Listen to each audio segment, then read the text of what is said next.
Hi mga mi, for today's video ay masasabi ko talagang minsan hindi nakaka-proud maging isang Pilipino. Alam niyo ba, dito nagdi-dinner kami, may isang grupo, ang dami nila siguro more than 15 sila. Grabe ang ingay-ingay nila, yung iba ay mga lasing na. Tapos grabe talaga yung disturbo nila na ginawa nila kasi may mga foreigner na pumasok at gustong kumain. Umupo na yung mga foreigner na magpamilya, pero alam niyo, umalis na lang sila at nagpalingo-lingo na lang yung mga ulo nila dahil sa ingay talaga nila. Yung bastos na para sa ibang mga tao. Kaya minsan masasabi mo talagang nakakahiya maging Pilipino dahil sa mga ganyang ugali. Public place po yan. Ay, hindi po yan public place. Restaurant po yan. Tapos ang ingay-ingay nila.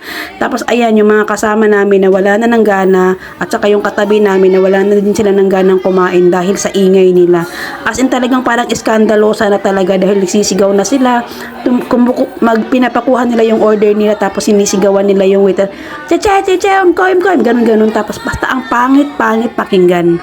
Wala na silang respeto sa ibang kumakain dyan, grabe.